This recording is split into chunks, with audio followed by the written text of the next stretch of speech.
Hello നമസ്കാരം, ഞാൻ Jason J ടിപ്സിലേക്ക് സ്വാഗതം. അപ്പോൾ ഇന്ന് നമ്മൾ ചെയ്യാൻ പോകുന്നത് ഷെയ്ക്കിൻ്റെ റെസിപ്പിയാണ്. തണ്ണിമത്തനോടുള്ള ഒരു അടിപൊളി ഷെയ്ക്ക്. അപ്പോൾ നമുക്ക് വീട്ടിലുള്ള കുറച്ച് ചേരുവകളൊക്കെ വന്ന് വളരെ പെട്ടെന്ന് തന്നെ ഉണ്ടാക്കിയെടുക്കാം. പിന്നെ വളരെ ഹെൽത്തിയാണ്, വളരെ ടേസ്റ്റിൻ്റെ കാര്യത്തിൽ പൊളി ടേസ്റ്റാണ്. അപ്പോൾ നമുക്ക് ഉണ്ടാക്കി നോക്കാം, എന്നാലും അറിയാൻ പറ്റുള്ളൂ എങ്ങനെയാണ്. അപ്പോൾ കണ്ടിട്ട് വരാം ബാ. അപ്പോൾ തണ്ണിമത്തൻ ഷെയ്ക്ക് ഉണ്ടാക്കാനായിട്ട് നമ്മൾ എടുത്തിരിക്കുന്നത് ഒരു 500 മില്ലി പാലാട്ടോ. അത് അത്യാവശ്യം നല്ലപോലെ തണുപ്പിച്ചെടുത്തിട്ടുണ്ട്. ഒരുപാട് ഐസാക്കൊന്നും വേണ്ട, നല്ല തണുപ്പ് വേണം.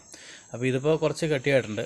അപ്പോൾ എങ്ങനെയാണെങ്കിലും കട്ടിയാക്കിയോ അല്ലെങ്കിൽ നല്ലപോലെ തണുപ്പിച്ചെടുക്കുക. എന്നാലും തണുപ്പിൻ്റെ കാര്യം മാത്രം ശ്രദ്ധിക്കുക. നല്ലപോലെ തണുപ്പിച്ചെടുത്ത് 500 മില്ലി പാലെടുത്തു.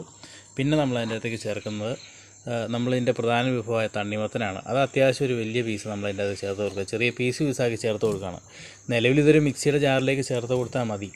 പക്ഷേ നമുക്കിത് കാണിക്കാനുള്ള എളുപ്പത്തിന് വേണ്ടിയാണ് ഞാനൊരു പാത്രത്തിലേക്ക് എടുത്തേക്കുന്നത്. പിന്നെ നമ്മൾ അതിൻ്റെ അകത്തേക്ക് ചേർക്കുന്നത് ചെറുപഴമാണ്, ഞാലിപ്പൂവൻ പഴം. അത് നമ്മളൊരു 4 നമ്മൾ ചെറുതായിട്ട് കട്ട് ചെയ്ത് അതിൻ്റെ അകത്തേക്ക് ചേർക്കുകയാണേ. അപ്പോൾ ചെറുപഴം ഒന്ന് 4-5 ആയാലും കുഴപ്പമൊന്നുമില്ല, അതിൻ്റെ ടേസ്റ്റ് കൂടുകയുള്ളൂ. അപ്പോൾ അത് നിങ്ങളുടെ കയ്യിലുള്ള പോലെ ചേർത്ത് കൊടുക്കുക. അത്യാവശ്യം വലിയ പഴമാണെങ്കിൽ 2-3 ചേർത്താൽ മതിയാവും.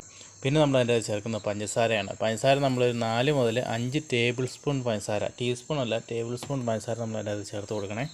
അടുത്ത നമ്മൾ അതിൻ്റെ അകത്ത് ചേർത്ത് കൊടുക്കുന്ന ഏലക്കയാണ്. ഒരു 3 അല്ലെങ്കിൽ 4 ഏലക്ക നമ്മൾ അതിൻ്റെ അകത്ത് ചേർത്ത് കൊടുക്കുക. അടുത്ത നമ്മളത് ചേർത്ത് കൊടുക്കുന്ന കാഷ്യൂനട്ടാണ്. ഒരു 10 കാഷ്യൂനട്ടും കൂടെ നമ്മളത് ചേർത്ത് കൊടുത്തിട്ട് ഇത് മിക്സിയിൽ മൊത്തത്തിലിട്ട് അടിക്കണ്ട, കുറേശ്ശെ ഇട്ടടിച്ച് നല്ലപോലെ അടിച്ചെടുക്കുക കേട്ടോ.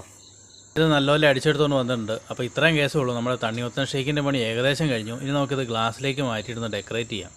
അപ്പോൾ അങ്ങനെ നമ്മുടെ കിഡിലും തണ്ണിമത്തൻ ഷേക്ക് ഇവിടെ റെഡി ആയിട്ടുണ്ട്. നമ്മൾ ഗ്ലാസ്സിലേക്ക് മാറ്റിയിട്ടുണ്ട്. അപ്പോൾ ഗ്ലാസ്സിലേക്ക് മാറ്റിയ ശേഷം ഡെക്കറേറ്റ് ചെയ്യാനായിട്ട് വേണമെങ്കിൽ തണ്ണിമത്തൻ ഇങ്ങനെ ചെറുതായിട്ടൊന്ന് കട്ട് ചെയ്തിട്ട് കുറച്ച് അതിൻ്റെ മേലെ ഇട്ട് കൊടുത്താൽ മതി.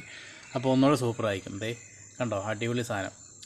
അപ്പോൾ വളരെ പെട്ടെന്ന് ഉണ്ടാക്കിയെടുക്കാമെന്ന് ഈ തണ്ണിമത്തൻ ഷേക്ക് എല്ലാവരും ഒന്ന് പരീക്ഷിച്ച് നോക്കണേ. കാരണം വളരെ ഹെൽത്തിയാണ്. പുറത്തുനിന്നൊക്കെ കഴിക്കുന്നേക്കാളും നമുക്ക് 100% വിശ്വസിച്ച് കഴിക്കാം. പിന്നെ ടേസ്റ്റിൻ്റെ കാര്യത്തിൽ ഒരു കോംപ്രമൈസും ഇല്ല, അടിപൊളി ടേസ്റ്റാണ്.